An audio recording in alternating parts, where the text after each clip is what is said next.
Hey everyone, and welcome to Screams After Midnight. I am Peter, that is Tim.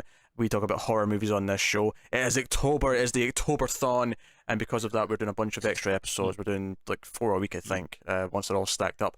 But this episode is going to be about a classic, a bona fide classic, one that we have had on the to-do list for literally years. We've been meaning to get to the classic that is Chopping Mall. Are you jazzed, Tim? Are you excited? All right. I mean, I thought you'd be more excited, Tim. I'm not gonna lie. I was expecting like super excitement and I don't know.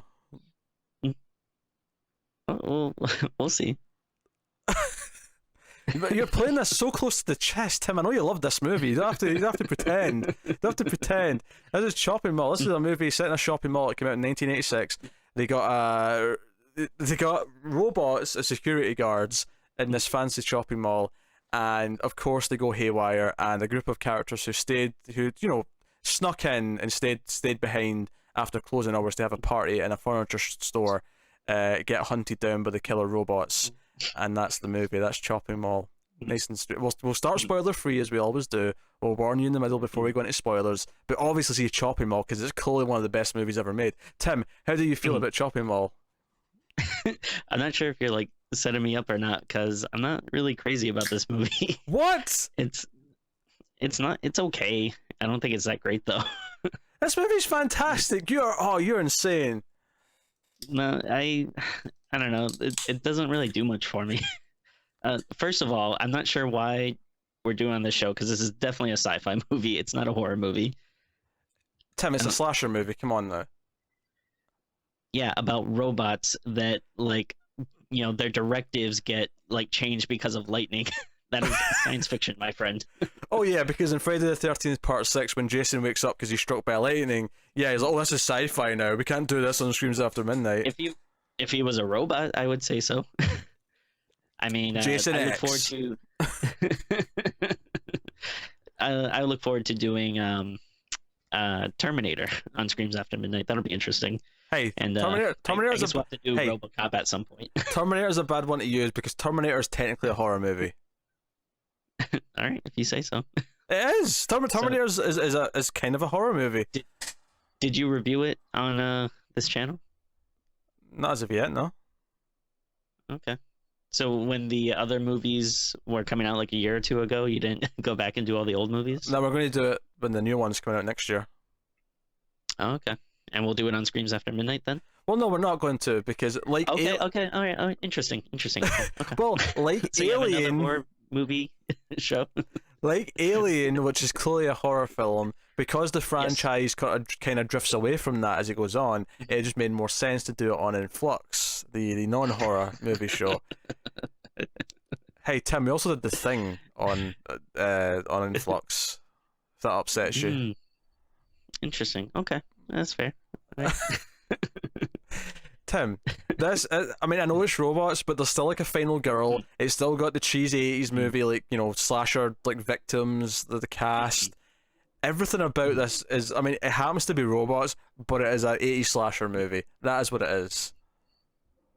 See, I think if it was, like, my thing is, all right, yes, it's obviously robots, but I feel like the idea that, like, if it was like a mad scientist or something that was creating a robot to be a serial killer or something, I feel like that would be more horror for me. But the idea of these robots that are meant to protect, who have their directives like changed because of a freak nature of act of nature, that to me I think is sci-fi, and I will fight anyone in the ring if they say otherwise. I was not expecting this resistance, Tim. I was expecting a glowing circle jerk for Chopping Mall. I think, I mean, I'm not gonna say like that there isn't fun to be had. I mean, it's more. I mean, I get. It's not. It's more of a line. There's only two of us, so it's more of a straight line jerk.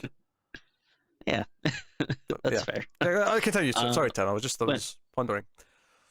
I mean, in all honesty, like, I get why people like it. Like, it is definitely like a cheesy '80s movie, which, those are always fun. I like those. But and there is, like, ridiculous premise that is pretty funny. But once everything gets going, I don't know. I don't think the kills are that great, to be honest. Like, No, come on. There's at least one that's fantastic. No.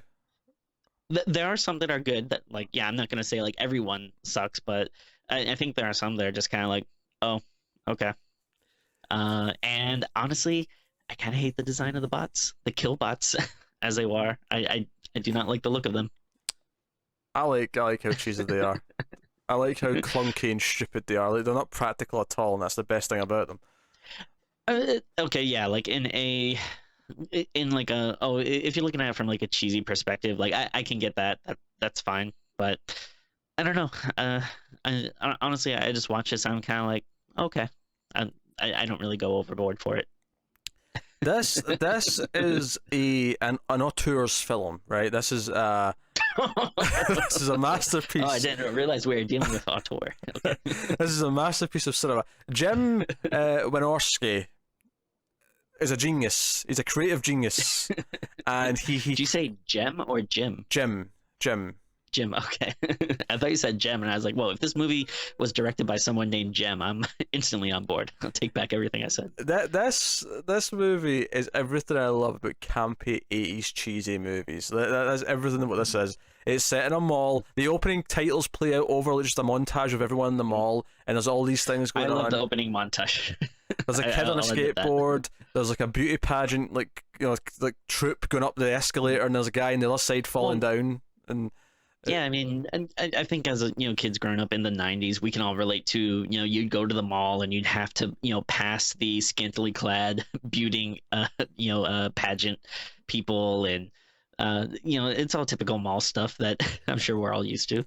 Joe's funny actually. I remember for a long time, I always thought the car in the mall was a myth, and then when I was like maybe like 20, yeah. I actually eventually when I'm at one of the malls that I would frequent, finally had a car in it. I was like, shit, there's a car in the mall. This actually happens. Oh man. I always wonder, like, but I guess probably it's kind of dumb, but like I always wonder how they get it in there.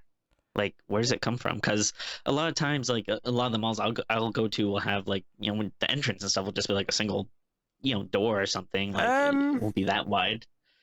And then it does feel weird if it's like someone's just like, oh, I'm just gonna drive this car through this store and out onto the floor. Yeah, there'll be an entrance. They'll keep this in mind. There'll always be one entrance that they can drive. Because I mean, the floors in the mall are always wide enough to drive the car once it gets in. So I just assume there's an entrance in the back or something where they can get in. It's kind of like sometimes when I go somewhere that has like like a really really really tall ceiling, and like I wonder like, man, how do they change the light bulbs up there? Oh, a ladder. But like. Well, solved. Done. Places. Done. Tim, I've just solved the mystery you've had your whole life. No. No, I'm talking about like when you go to like something like a theater, like an opera or something, and the ceiling's really really high. You need like some type of like forklift or. Oh sure, yeah, but I think when it's a place like that, they probably don't just wait until it goes out. They probably like every like 3 months go around and do every one or check them all every 3 months. Like it's like a regular thing they do probably. I imagine, but that makes sense. But ladder, yes, that's my response. But yeah, so you get them all montage. I love in the opening montage the one lady that is just like looks so angry carrying like just this like really stacked tray of like drinks and food, and you're like, okay, she's gonna drop it, but at what point? Yeah, I also feel bad for her because I'm like, well, it's her family or her friends who are with her, but they made her go and get everything on her own. They're awful people because she's got like there's like 6 Coke cups, which by the way, full product placement here. There's just Coke everywhere, Coke as far as the eye can see, and that's the thing. And then she ends up spilling them by sitting down at a table that doesn't have a table at it, and I'm kind of like, well, that's kind of your fault. You didn't look to see that you weren't setting them down at a table. I'm okay with all of this, Tim. I'm okay with all of it. So, no, it's very funny, but yeah. This isn't the opening scene though. The opening scene is like a sort of little prelude scene where like, you see like a burglar like try to like steal like a jewel or something, and the robot like gets him and electrocutes him, stuns him, And it turns out this is a sort of mock video that it's a presentation, and all of the store owners in the mall are all like here at this thing. And the security guard's like, "Hey, the Killbot 3000 is here, and it's going to protect your stores and all this." And we get this running commentary from this couple, who I noticed after a little bit in the scene, their name tag said Mr. and Mrs. Bland, which is gold. I don't know what's that. And she just keeps making these cracking jokes. And then at one point, he has like this weirdly racist comment where he's like, "That middle robot is odd, like unpleasant in an ethnic way." And I'm like, okay, first of all, the three robots are completely identical robots. Yeah. Mm-hmm. And what I mean, how's it ethnic? In what way? What possible way? I don't get it. Yeah, they're not like in any way like resemble like humans in any like context or perspective. Like I don't see how you could attribute anything like that to them. I also love at the end of the scene, because there's a bit of Q&A and like different short stores like, "Hey, but this is a problem. What about this?" And one person eventually says, "Hey, what about us that work late? Well, know the difference between us and the bad guys is that, oh, don't worry, you're going to have your new security pass, and the robot will recognize the pass, and everything is fine." He literally ends the scene right before it cuts to the title, Shopping Mall. He ends the scene by saying the exact sentence, "Trust me, this is completely foolproof. Absolutely nothing could go wrong. Shopping Mall."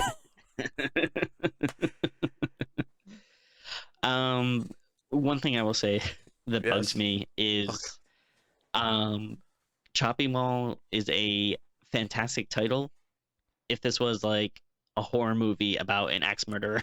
It is a horror movie, Tim. Shut up. Shut your face. It's a horror movie. I don't know. But I mean, at the very least, though, you gotta admit these robots ain't chopping people up. I will concede that there's no chopping. There's not a lot of chopping going on. I'll give you that. It's annoying. It's annoying to me because that's a great title, but there's no chopping in this movie. It should be called Laser Mall or something. It's just they had a good title. It hadn't been used before, and they jumped on it. They went for it. I'm okay with it. Fantastic title, definitely. Also, the poster's very misleading. There's like a robotic arm holding a bag, but the arm it's almost like a humanoid robot's arm. And like, there's nothing like that in the movie. It's a straight up lie. No. That said, the tagline, if I remember, I'm just going to get the poster up here so I know for sure that I'm getting it right. But the tagline for the poster is, "Where shopping costs you an arm and a leg." That was good. I'll give him that. That's gold. That's gold. So yeah, the plot of the movie is that a bunch of 20-something couples are wanting to stay and party in the furniture store that one of them, like one of their dads or uncles own, and we have various characters coming together. Most of them work in the mall. I recognize the girl, I'll call her the lead girl, who works in the pizza place. Allison. Yeah, I recognized her because she's in Night of the Comet, which is a funny 80s movie as well. Oh, okay. I actually never seen that. And then her friend is played by Barbara Crampton, who actually may or may not make an appearance in another film that we do this month on Octoberthon. But so you got a couple of cast members. In fact, that doesn't even stop there. Dick Miller's in this movie. Dick Miller, who is in like every Joe Dante movie in at least one small role, or sometimes bigger. He's in Explorers as the guy hunting them down. He's in Gremlins 1 and 2. He's in Small Soldiers. He's in all of it. He's in The Howling. You're right. Yeah. I like him a lot. He's fun. Love Nick Miller. Yeah. He's like one scene, but it's just a fun scene. And I can't name him, but the first scientist gets killed who's like running the control room with the robots, and then the second one comes in who reads a book. That actor I recognize because he's one of the villains in Police Academy 6. I know that's a deep pull, but there you have it. Jesus, this is like I feel like I don't know if it's aired yet, but I think we definitely made a Police Academy reference in another episode recently. Did we? Okay. This is weird. Your love for Police Academy movies kind of baffles me. No, wasn't that you though? Didn't you do the sound effects? Yeah, but I'm not the one gushing over them though. You had to mention like how great you like them. I did no such thing. I said I was somewhat fond, but I hate the 7th one. That was what I said. That's all I said. Yeah. That's not gushing. I feel like if you're gonna go for bat for like 6 out of 7 movies in a franchise, I feel like you kind of have an unhealthy obsession. I have some nostalgia and enjoy watching them once in a while. That's not an unhealthy obsession, Tim. You want to talk about obsession? Let's talk about The Boy. Once in right? a while. Let's talk about The Boy. Yeah, the movie you like. It's Okay, but it's not like I watch it once in a while. Like, not like watching like every year, like you are with these, PA movies. Once in a while's arguably less than once a year. I'll watch Police Academy 1 through 6 every year, or even every like 3 or 4 years at that. I think a while equals a year. A while can be like 5 years. We're getting old, Tim. 5 years is not that long a time anymore. Okay. All right. That's all I'm saying. That's all I'm saying. Anyway, what was that? You've made me go off script here. Teenagers want to have sex in a furniture store. That's the thing, though. They're not teenagers. They're all working. They're all in their 20s. Oh, okay. Worth mentioning. Right. And the main girl, Alison's getting set up with the sort of the slightly nerdier guy at the furniture store. Fergie. Yes, and they get set up, and she's like, "Oh, Wolfie's not my type," and he's all nervous about meeting her. And then they meet, and what I thought was bizarre about this moment is when they finally meet each other. Like Barbara Crampton and her boyfriend are like behind them, and then when it cuts to her turn, Alison's sitting in a chair and she turns around, she sort of smiles at him, and she's like, "Hi." And then it cuts back to him, and he's like, "Hi." But when it cuts back to him, the two people behind him have disappeared. They've Batmaned out of the shot somehow. But whatever, I'll take it. What's kind of weird is like, they're hanging out at this furniture store, and it kind of seems like the point of it is to we're gonna party and drink, and then eventually it is gonna lead to like having sex and stuff. But it's weird because it's like it's a store. It's not like it's like separate rooms, so it's like everyone's like still kind of together in the big room, even if it is. They're spread out, but they're all just kind of in beds in the same place, except our main two, which is Alison and what did you say, Frankie? Ferdy. Ferdy. Yeah, Ferdy. Ferdy. Okay, I'm going to double check this. That sounds weird. That sounds like one of your weird made up things. I guarantee it because I watched it with subtitles on, and they scream Ferdy a lot. My tab was frozen there, Tim. I couldn't scroll down. It almost feels planned. Maybe lightning struck it. For some reason, IMDb is refusing to cooperate. That's fine. I'll just not look. Whatever. All right. So Ferdy, you tell me. Okay, I'll believe you. I don't want to, but I'll believe you. So. I swear. But I actually thought, I mean, obviously it's not super depressing. I actually kind of like. I think the movie does a decent job of making them the main two and making us kind of like them a little bit. Yeah, I think their little budding romance is actually nice, and a lot of the times when you get someone that's like, oh no, I'm gonna be set up, like I feel like you kind of expect the Friday the 13th Shelley kind of setup, whereas instead he's not actually that weird. He's just a bit nerdy, and she actually seems to. Glasses. Yeah, he has glasses, of course, which makes him really nerdy. To the point where they keep. It is nice that she's able to see past those glasses. That's the thing. Hunk. Before she meets him, they take his glasses. Like these friends take his glasses off. Like, I take these off, and I'm like, what is this? Like, I grew up like in a time where no one has this glasses stigma, but for some reason, before I was born, this was a thing where glasses were this weird. Like, oh, you've got glasses. Yeah. Oh, you're weird, nerd. Oh. Like, so weird. Yeah, it is a strange thing. It's so bizarre. And I even like it's kind of funny because that used to be such a stigma, and then like by the time I was in kind of like high school and college, like it got to the point where it's like no, people are wearing fake glasses because it made you look cool. Like that's right, that became a thing, which is also weird to me. I was like, what are you doing? Yeah. Stop it. Stop it. But here we are. Hipsters really come full circle, Tim. I guess that's what that is. I mean, hell, hipsters didn't really exist, I don't think, back then, did they? Is that a millennial construct as a hipster? I think so. Like, I think, I guess the way we know them, like, like in the 60s or something, I think, like, they were hip people, but it was more like kind of like beat poets and stuff, I think. That's true, yes. Yes, with the beret. Yeah, yes. Exactly. Mm-hmm. But no, they have this thing that they're watching like a cheesy old horror movie with a giant spider, and She's getting scared. I mean, actually, it's funny to me to think of people getting scared watching one of these old B movies from the 50s because they're pretty tame, but whatever. She gets scared. She's like, I don't know why I watch these. They're so scary. But they're kind of bonding. He's a movie nerd, by the way, because later on when he's got a gun and his buddy says, "Do you know how to shoot that thing?" And he's like, "Of course I do. I saw Dirty Harry 24 times." It's a great line of dialogue. Yeah. Joe's funny watching this after Rob Zombie's Halloween, which I'm sure has been up first because I think that'll be early on in the month. Is just how much this is not good dialogue. This is not good acting. It's just, but it works for the cheesiness of the movie, right? But it still feels like 10 times better than Rob Zombie's Halloween, like by far. Like I was like, these are likable enough characters. At least the main two couples. Like I feel like the two that have got the budding romance who kind of like kiss after this like movie scene and they kind of bond a little bit. And then the two who are the mechanics, like the husband-wife mechanic duo, who they have kind of a friendly relationship and they seem to have a bit more going for them.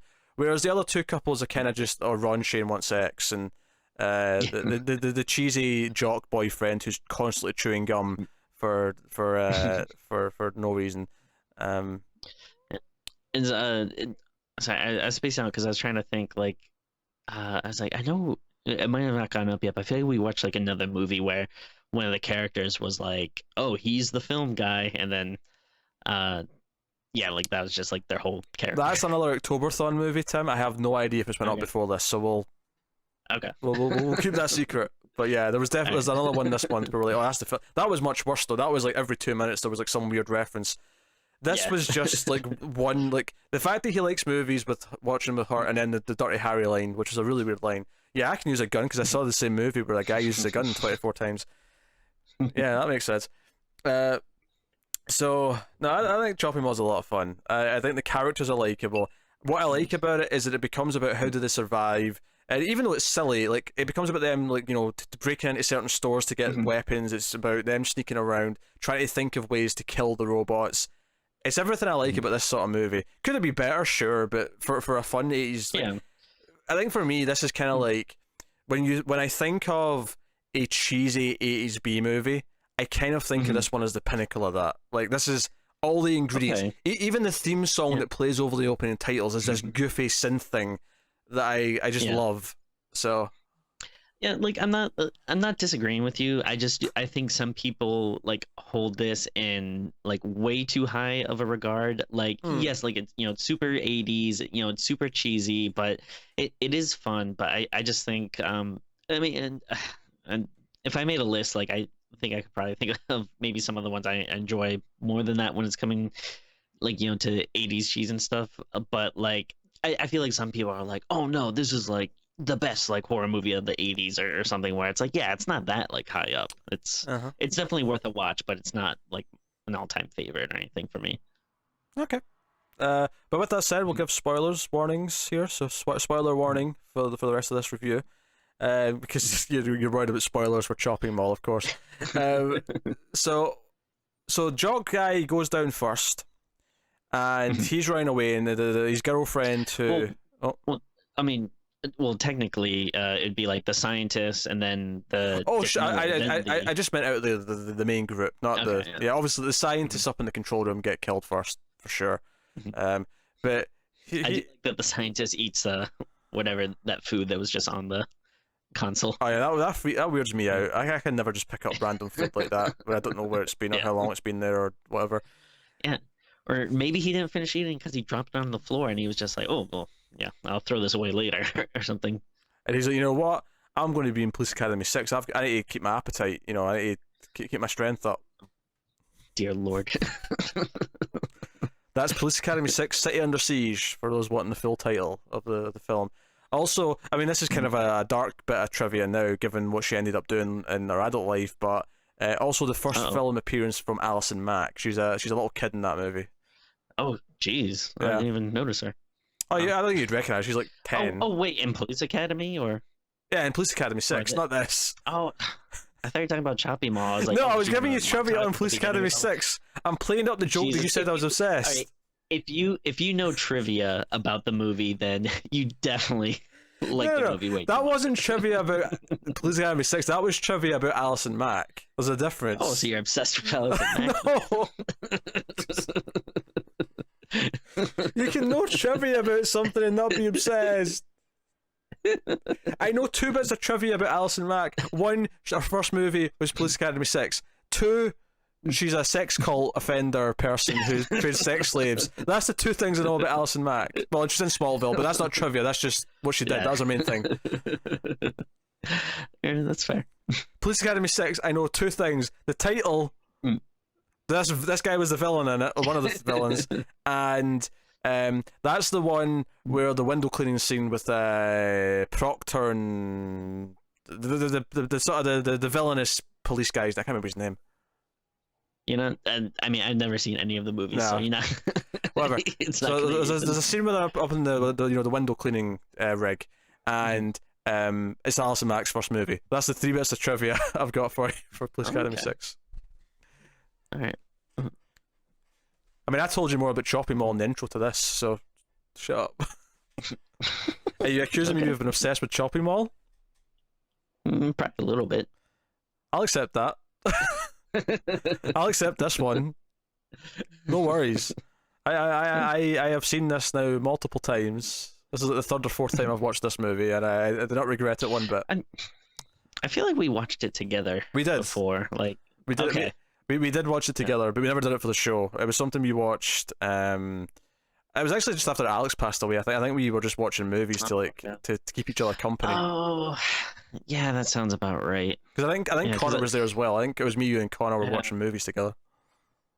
Yeah, because I was trying to think. I was like, I know we watched this, so I was like, why have we never done an episode about it? And then okay, that would explain it. We definitely watched at least 2 movies though. I don't know what the other movie was. Mm-hmm. Clearly, it wasn't as memorable as Chopping Mall. Yeah, I didn't hear any of these complaints back then. Oh, it's not really a horror movie. It's more of a sci-fi movie. Killer robots. The deaths aren't good enough for me. The bimbo one who sends the boyfriend out gets her head exploded, right? It outright explodes. Yeah, it's gold. And then I was cracking jokes all movie to myself because these robots have got laser beams and they are such shit shots. And by the way, see if you're hearing what this movie's about, right? And you're thinking, oh, so this is set in the future. No. This is just a mall in the 80s. There just happens to be robots. Yeah. Oh yeah. Yeah. The lasers seem to be wildly inconsistent. Like, yeah. First of all, the aiming is obviously an issue. Second of all, sometimes it seems like a person will get hit and it'll just kind of singe them, and then other times it seems like it'll hit them and like the one lady, it hits her in the stomach and like she dies and is bleeding out of her mouth, and then like the other lady hits her in her arm and it just kind of singes her, and she's like, oh. I don't have an explanation for you, Tim, but it's just the way it is. That's just part of the mystique that is Chopping Mall. Yeah, I mean, unfortunately, I guess we never got a sequel that really goes into the which is a shame of the killbots. It's a shame we never get a sequel, Tim, because I could totally go for Chopping Mall. I do think a sequel. Yeah, I do think a sequel actually could have been fun if it was like maybe a little bit of a higher budget, and then like with these kind of movies you want to amp stuff up, so maybe you get like flying killbot or something with a different power or something. Oh yeah, like some drones essentially. Get some drones. Yeah. Yeah, there's definitely cool stuff you could do with it. Which, by the way, just the title of the second one obviously has to be Chopping Mall 2: Chop Till You Drop. Oh, that'd be good. All right, I'll give you that one. Yeah. I'm coining it right here, folks. So, so they see their friends getting killed, the girl getting her head exploded, and this becomes okay. Where the girl's going to go run in the air ducts and try and get out to the parking lot because this is a high security mall. Everything's like shut down. There's blast doors that come down because. Of course there is, and the robots have turned the heat up in the vents, so they can't stay in there for too long, so they end up coming out. And the guys go to the sporting goods store to get weapons, and they basically do the commando suiting up stuff, and they get like one's got a propane tank, and that ends up being the most useful thing actually, because the guns don't really do a whole lot. The robots, like it's like yeah, whatever. One thing I do like is I like that the. At first it seems like they're gonna do the macho, like, all right, like you girls stay here, the guys are gonna go take care of it. But the girls do end up being pretty proactive, which I thought was nice. Yeah. No, there's the one who's really scared. I mean, Barbara Crampton's character is really scared all the time, but no, for the most part, it's a pretty even movie in terms of, just gender roles. Yeah. So that's fair. Especially, I mean, it's a bit of a trope at this point, but so the guys like come out stocked up. Well, two of them have got ammo belts. One's got a shotgun. One's got a machine gun. The nerd's got the revolver, and he does the Dirty Harry line. And they try and It is a. I never. I mean, not that they don't exist, but it is weird to me that just having like a big gun store at the mall. Like, none of the malls I ever went to had any of those. I'm sure they exist. So I think it's for this and like Dawn of the Dead and movies like it. It makes sense for plot to have a store there that has guns in it, so you can have them go get guns. But and Dead Rising as well. Of course, yes, the video game. Yeah. Yes. But yeah, so although with that you can kind of make weapons out of everything, which is cool too. That is cool. In fact, my favorite weapons in the first game is the mini chainsaws that Adam the Clown drops. Oh yeah, that's really good. That was good. You know, I didn't realize, but like, didn't they just make like a new one of those like recently? Oh yeah, there was a fourth one that came out like last Christmas time. Yeah, I think I was just like at like GameStop or something, just kind of perusing, and I was like, "What? Like, when did this happen?" I'm gonna have to play it. I've heard 4's complete garbage. 3's not like a proper Dead Rising game, although I think it's still meant to be okay to play. But it changed. I played 3. I forget. No, you didn't, because it's only on Xbox. Oh, yeah. Oh, okay. So I know for sure you didn't. Well, it's on PC as well, okay, but I know you don't play games on PC. So no. Oh yeah, I guess I just played the first 2 then. Yeah, 1 and 2 are great games, and I might get 3 at some point to play it. Because the Xbox have got that Game Pass where you can just pay, it's like a Netflix thing. You just pay per month and you access all their exclusives. I don't think Dead Rising 3's in it though, but they do all their first party games are in it all the time. But then it's kind of like Netflix where they have their original content, if you will, and then they'll trade in other things. Unfortunately, despite the fact that sounds like a great deal and that you can get it on PC if you've got a PC that can play games, they have so few actual like exclusive games that I care about that it's still not worth doing yet. So that kind of sucks. Yeah, that actually sounds pretty cool. I guess the only downside would be that you have to play games on Xbox. Obviously. I mean, other than that, or PC. I mean, you got choices: Xbox or PC. Yeah. The only game I want to play on Xbox is Alan Wake, but I have that on PC. Yeah. We keep talking about streaming a game together, Tim. Maybe we should do Alan Wake. Oh, maybe that'd be fun. That's one you can't actually play. Yeah. But I just started playing. I'm not far, but I just started playing Evil Within 2, and I'm enjoying it quite a bit. You asshole! I've not started that yet. Not started that yet. I might get that soon. I might even purchase it in the next week. Because it's really.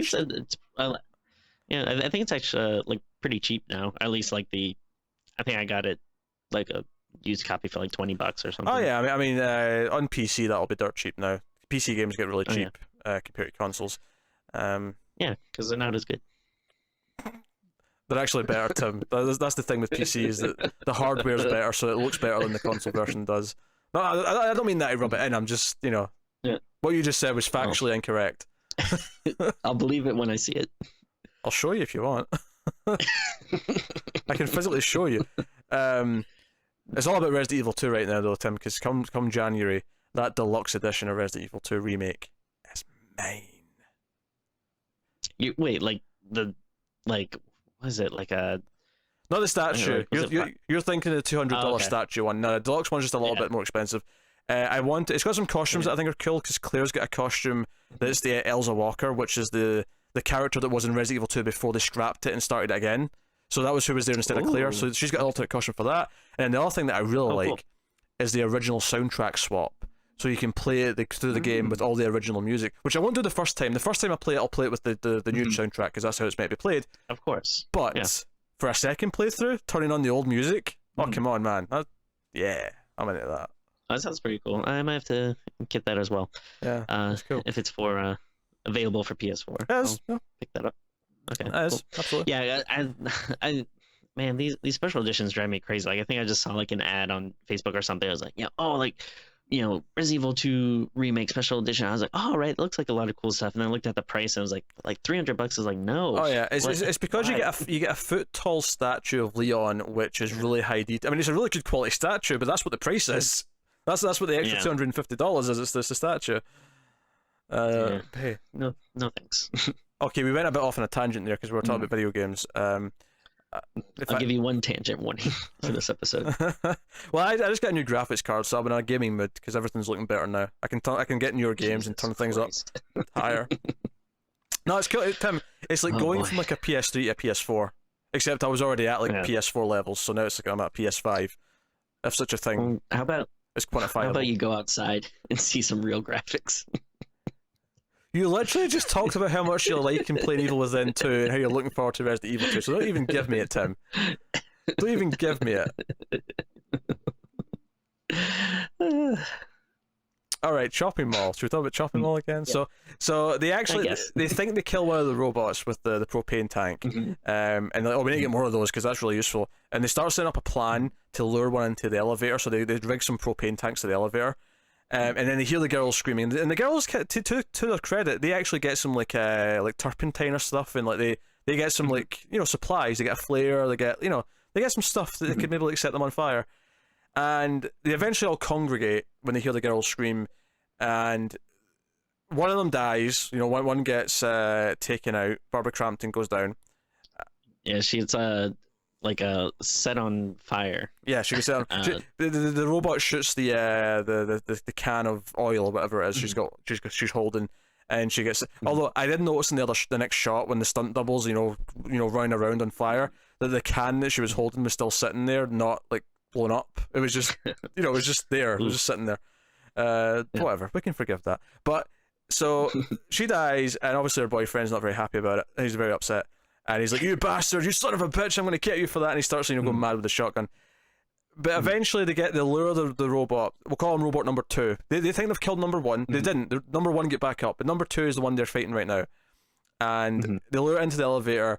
And then, the mechanic guy jumps off the elevator. And he's like, okay, I'm clear, shoot it. And then every other character's got guns, or all the guys have guns anyway, and they're shooting. It turns out their aim is as bad as the robots with the lasers, because they're trying to shoot the propane tanks on top of the elevator, and they fire like 10 shots each. At the same time, they're just firing blasts in the general direction until Allison grabs the gun and says, out of my way, and she grabs the revolver and does it in one shot. And he's like, nice shot. It's like, my dad's a Marine. Yeah. And I'm like, okay, alright, I'm digging it. And then they hide for a bit, and then like, okay, maybe we can go and like go to the control room and shut the robots down. And through all this, of course, there's more deaths, there's more stuff. There's some fun stuff mixed in. Like, I like the scene where they try and like disguise themselves by like hiding among mannequins. I like that. I like the inventiveness of that. I gotta imagine the robots have some type of heat sensor, like that like detects like biomatter versus it doesn't hold up with modern sensibilities, but in the context of this dumb movie, I am happy to accept that this would work. And I guess more laser confusion. I guess the lasers like bounce off mirrors. That's the thing. They do. Obviously, Dick Miller gets killed because the robot knocks over his bucket, because he's a janitor, and they knock over his bucket and then electrocute the water, and you get this cheesy lightning effect going all up and down his body. It's good stuff though. I have a blast with this. I like all these fun little cheesy kills, and then eventually Allison becomes the final girl. What was his name? Ferdy. Ferdy. Ferdy.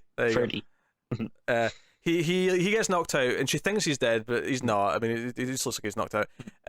And she's running around, and obviously the mechanic guy actually like basically after his wife gets killed, he like raised a little cart into him, like a suicide thing, and it destroys the robot. The robot bursts into flames and dies, but he also dies as well. So it's down to Allison. She's the final girl, and she's like crawling around. There's a scene where she's hiding in a pet store, and there's like tarantulas and snakes like crawling all over her. She's trying to be quiet to hide from the robot. Yeah, it's a fun scene. It's a fun little suspenseful scene.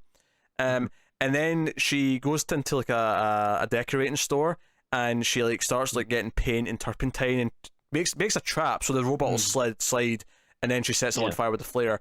And she even does it with a one-liner, because all throughout the movie, whenever the robot kills someone, like afterwards it'll say something like thank you for shopping here, or have a nice day, or so she lights up the flare and says, hey, have a nice day, and then she throws the flare and it bursts, and then she stumbles out. The whole store explodes. It does, not just It does, yes. A bit over the top, but that's okay in this context, I think. And then Ferdy's okay. He stumbles up. Because she's got a hurt leg as well. She got an injury like a while ago, and she's like been limping around throughout this last act. So she's kind of in that like, I mean, I don't want to like, it's not obviously nothing compared to the Terminator, but it's kind of going for that, hobbling away from the robot at the end, and she's like trying to like hide and stuff. But it's more cheesy and goofy and silly, and that's okay. Like that's fun. But I like the kills. I like the characters. I think the robots are fun. I love the music. I love the setting. I don't know. As it's not a good movie per se, but as a cheesy fun B movie, I love this thing.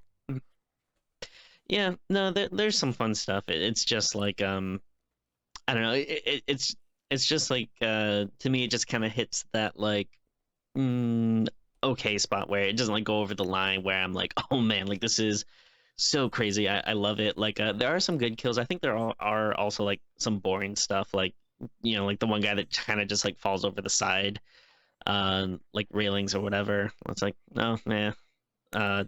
And then like you have I kind of agree with that, but at the same time I did laugh at like just how absurd it was that he went over the rails. Oh, sure. And then it's this over the top like sequence of shots of him falling down, and then you hear the splat and you just see his dead body lying there. And I'm like, that was a pathetic death but it was funny because it was pathetic because he kind of walked into it because he was angry about his girlfriend.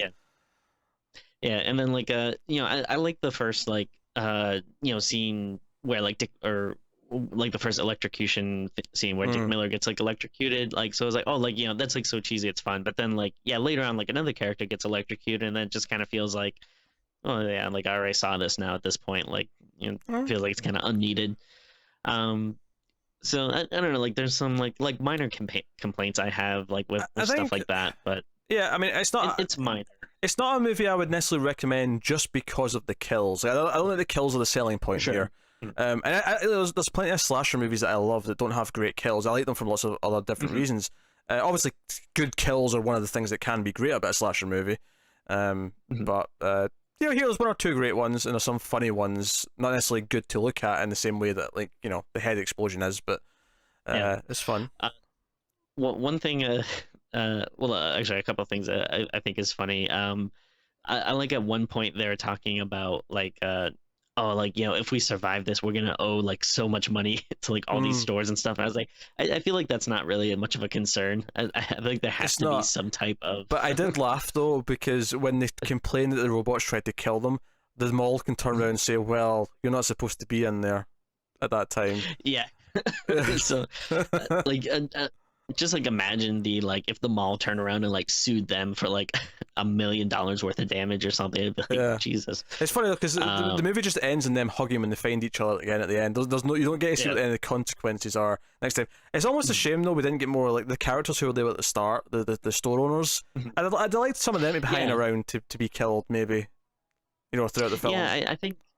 Yeah, I think maybe that might have been a little more interesting because like to be honest, I don't really care that much about the characters. Like I like the two main characters. Like I do think they actually maybe like kind of contrary to normal like 80s cheese, like I feel like they actually do have like a genuine like nice little relationship, like, so I actually like them. But then like the other characters, like they all kind of seem like pretty similar to me. Like no one really like stands out as having much of a personality, to be honest. Yeah, I wouldn't say I care about them, but it's kind of, again, it's in that kind of slasher movie way where they're likable enough that I'm not annoyed by them. They're kind of like like I'm definitely not annoyed by him, like for sure. So like that's good, but like at the same time, there isn't like enough that stands out about him. Like it's not like like ooh, like you got like a cool like badass biker dude with like a leather jacket, and then like ooh, then there's like a nerdy guy which. Oddly, you could argue that almost makes it more realistic that there's not these extreme, archetypes. You got the nerdy guy, and that's about it. Yeah, and then actually one scene that I actually do genuinely like, even like as opposed to the rest of the movie, where you don't like it at all, but you genuinely like this one scene. Well, I didn't say that I did not like it at all, but I'm just saying like most of the stuff that I like about it, you like it out of like cheesiness, but actually I think the scene where she's hanging off the railing, I actually felt like legitimately tense with that. Like I feel like I can feel her struggle as she's holding on. Like I think that is actually a pretty well done. Yeah, little bit. she's hiding from the robot. Again, this is all in the final chase where she's pet store then outside and the decorating store. But she's in she's hanging off the railings. It's one of these malls where you've got the escalators going up, but there's the balcony going around, and she's hiding by hanging off the edge because the final robot's there. It's down to one robot, and that's one of the things I like is that because there's 3 robots, they can actually like have some success throughout the film. They can kill one. It's like, okay, we've taken down one. We can do it. There's a chance. This movie, because some horror movies love to make the characters feel like there's no chance in hell they can survive. I like when there is kind of a possibility. I like when if they really put their minds to it, if they really strategize, they can do it. And it doesn't go super deep into it, but I like that there's some of that. There's some planning. There's killing of one. They feel like they can fight back, and I like that agency in a horror. As much as it's a silly cheesy B movie, I appreciate it even in this. Even in this, it makes the characters feel like there's forward momentum in the plot just because of that. They're not just running around being scared the whole time, and I like that. So. Yeah, no, I agree with that. Also, it's like 75 minutes long. It's super quick. It goes in quick.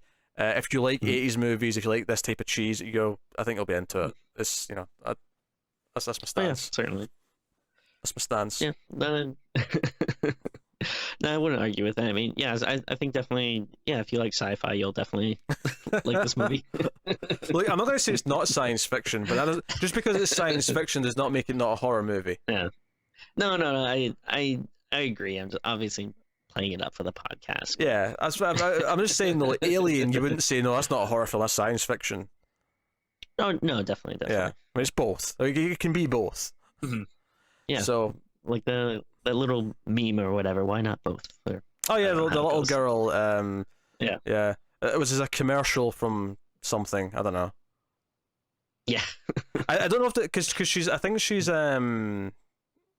maybe Hispanic, but I don't know if it's a commercial from like Mexico or whatever, or if it's just a commercial from the US where she's happens to be in it. I'm not sure, but yeah, I've never seen it. But yeah, that's the meme. Everyone knows that. The little girl going, "Why not both?" Yeah. I don't know if I've seen the actual commercial either, but I guess right into us if you've seen it. Yes. But yeah, so I guess I don't mean. Oh. Yeah. Well, no, I was just saying, like, I don't mean like comment. I mean send us some physical mail. Sure. Yes. You can find that address at the bottom of the screen right now.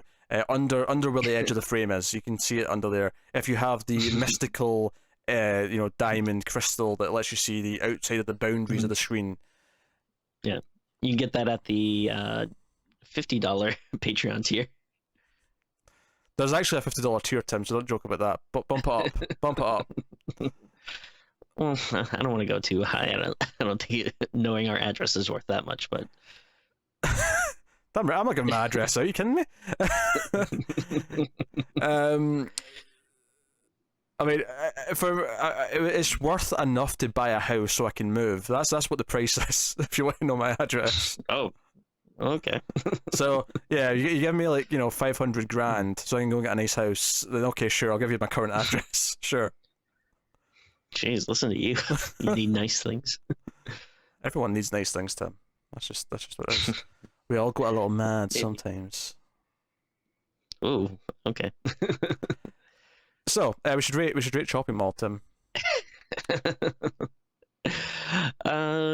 Yeah, I mean, might be a little lower than you expect, but I'm not going to go too low because there's definitely fun moments. And I don't know, I think maybe I might enjoy it more, like watching it with friends or something. It might be better, that kind of movie.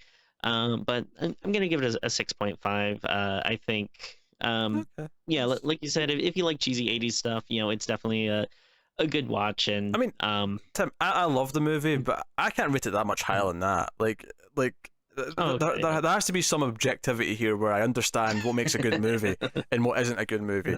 Because it's not like this movie has good acting. It's not like this movie is it's shot well enough, but it's not like this is a cinematographer's dream where they're doing these great edits and fancy sweeping shots and all the rest of it. Like some cinematographer just calling his mom. He's like, I got it. I got the chopping mall job. But no, I love it. So I'm gonna give it a 7. But keep in mind, Okay. like I'm giving it that. I love this movie to death, but it is a dumb, cheesy B movie from the 80s. But I think it's almost the not, I wanted to say the high point, but it's like the quintessential cheesy 80s B movie, right? Is what I'm going to say. It feels like it has the ingredients of what an 80s cheesy B movie should be. Okay, yeah. So that's what I'm saying. But hey, no, Chopping Mall is great. Just see Chopping Mall if you haven't. Chop till you drop. Seriously. So yeah, so I guess that brings it into the show. It is October, so of course look out for more episodes because it's the October-thon. We're doing a lot of extras. And of course, you can head over to patreon.com/MailFuzzTV, which we mentioned. If you want to do that, head over there and give us even just $1 a month. That would be a huge support and a huge help. Obviously, you can't do that though. You don't have to feel too bad. You can like, you can subscribe, you can watch the ads on YouTube. There's a lot of other things you can do to support us. That's just one of the more easy ways to explain. It's just go to Patreon, and But you get bonuses. You get certain stuff early. You get voting rights for Screams movies. There was 3 votes for this month because it's October. There's always 1 per month though. Was that Tim? I said Hachi Machi. All right, okay. I was like, it didn't sound like it made sense, and now that I heard that, I'm confirmed that it didn't make sense. So no, Please please. to say that on the critic. Oh, did they? Okay. Yeah. All right. But that is so I guess on Twitter at mailed_fuzz for channel updates. At Wibble89 for me, at Tim Vergilish for Tim. So I mentioned video games a lot there. I do stream on Twitch video games these days, and it's October, so I'm lately streaming horror games. I stream horror games occasionally anyway, but maybe I'll be streaming Evil Within 2 over the next days. It's just Mail Fuzz TV on Twitch. It's just the same name for the Twitch channel. But do check out. There is a Mail Fuzz Games YouTube channel, which is just archives of those Twitch streams, so you can still see them even if you don't watch them live. In fact, you can find an old playthrough of me and Tim playing through the first Silent Hill together on there. Nice. Yeah. That's fun. It was fun. So there you go. That is Screams After Midnight. That has been Chopping Mall. Look out for the next episode soon. But otherwise, guys, thank you very much once again. Keep watching scary movies, and we'll see you next time.